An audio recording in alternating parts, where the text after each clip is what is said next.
Good morning. I'm on my way to church, but I have a very important question to ask you. How are you enjoying the dinosaur stuff so far? Do you like it? Do you love it? Oh my gosh, and there is just so much more coming. So stay tuned. We'll be right back with more. And don't forget, the dinosaurs are coming. Hi, welcome to Gigi's place. I'm so glad you came. Come on in. Let's have some fun.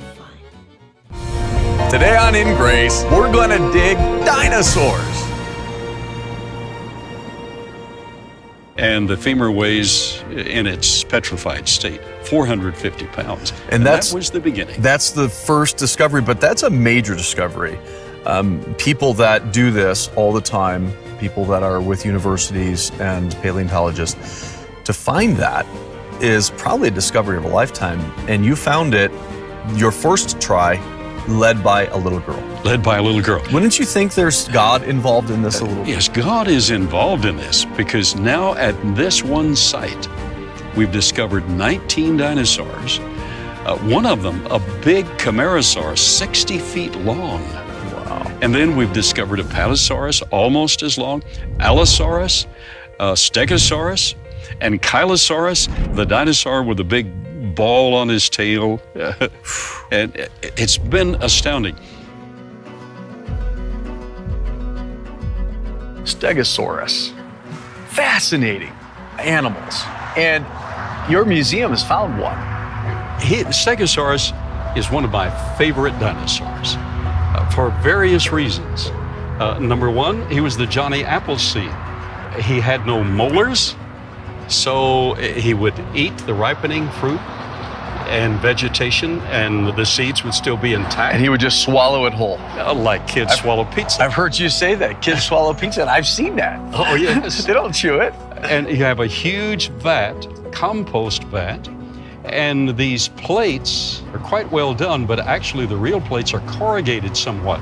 So there apparently was some potential for movement of those plates. And I discovered an excavated plate that big. As large as any of those. Wow. And there were hundreds of tiny grooves or veins on the surface, so they were apparently radiators. Huh. And so he would swallow the seeds, and he would adjust the temperature of his body, and of course in that huge compost vat, the temperature would be elevating, and when he redeposited that material, the potting soil was already in place with the seed. And the seed intact. The seed intact. So he would not only harvest and keep that population down of the vegetation, right, but also he'd be planting the next generation. That's trees and bushes. Of profitable fruit and vegetation. Huh. Incredible. I God's never design. would have thought of a Stegosaurus in that light. You see the spikes on the tail, and that kind of sends a little fear through you. But actually, you need the rack of spikes to help harvest some of that material you can't get close to. And if somebody bothered him, he might say, well, look what I've got. And you also have a spike or two, right, from the Stegosaurus? From the Stegosaurus we're now excavating, the first spike we found is as big as these. So this gives an indication of the size. It's amazing.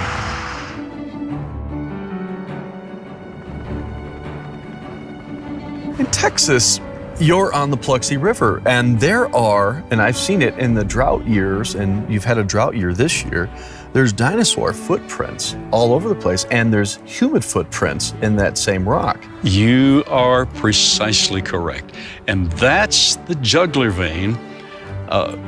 We have excavated over 600 footprints along the banks and on private property of the Paluxy River. Among them, over 90 human footprints. Can you imagine in the land before man came along and poured sidewalks and made bridges and walking paths and houses? Can you imagine dinosaurs walking this land? Now, I don't know if they walked right where Gigi lives, because I've never heard of anybody finding any footprints or bones like they do at Dr. Baugh's place. But before man started building stuff, this is where all the animals were. footprints. But if that is true, and it certainly is, because we have at the Creation Evidence Museum some of the original human footprints excavated on private property, and we've run spiral CAT scans through the rock to show they were not carved, they were not fabricated.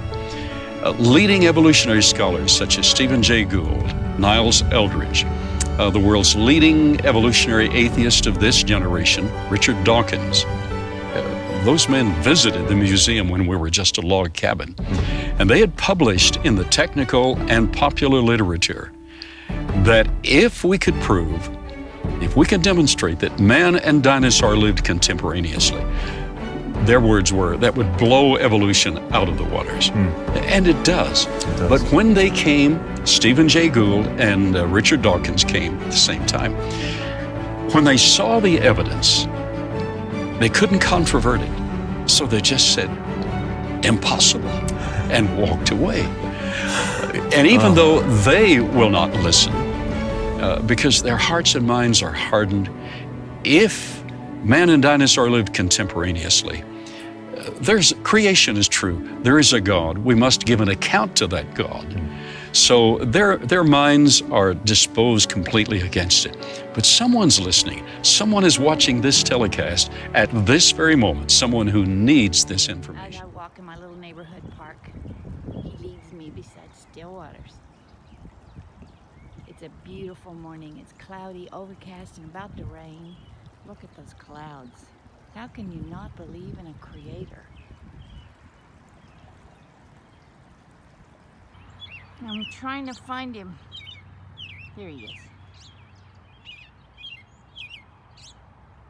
Little fat birdie just singing his heart out even in these clouds. Just listen.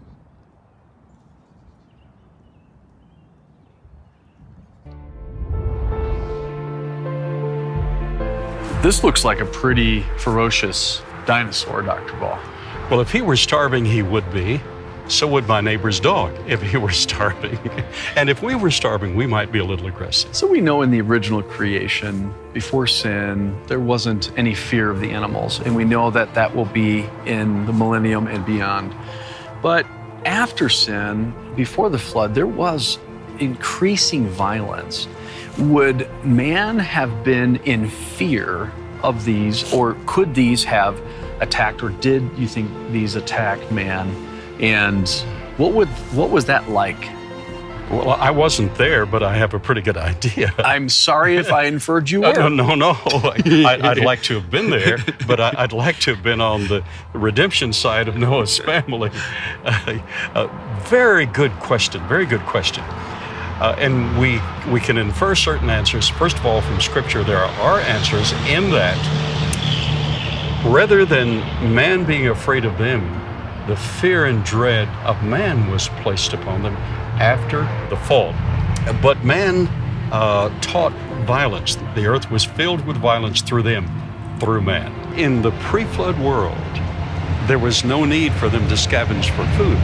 If something were dead, certain dinosaurs would scavenge for them. But look at these huge sickle claws in addition to the normal claws that would be needed.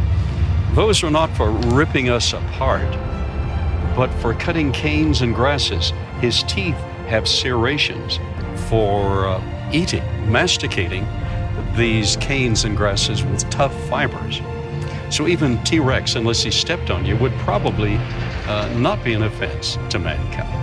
I'm not sure if I want to stand there and find out, but maybe you could. Okay, I found a friend out here at Creation Evidence Museum. What's your name? Cheyenne. And can you tell me how old you are? 8.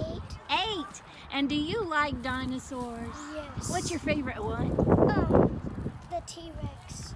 The T-Rex. You know he's one of the biggest, right? Yeah. Do you think he's scary? Not really. Do you think there was a T-Rex on the ark? No.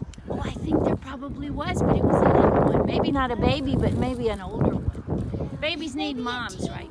Maybe a teenager. I think the teenagers probably. Not everybody is as crazy about dinosaurs as Gigi is, but I love them, and I love learning about them, and I hope that you will too. And I want you to stay tuned, because what we have coming today and for the next few weeks is so very exciting. We have actual footage of people finding dinosaur bones in rocks, layers of rocks. We have actual footage of Dr.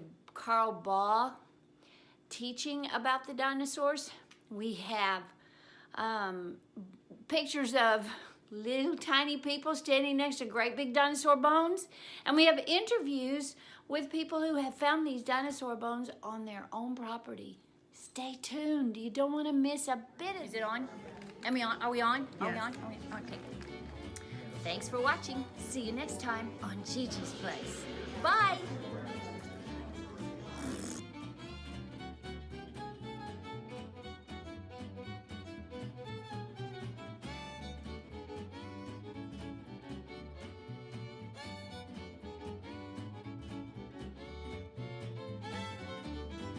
Oh, you're fine. Wow.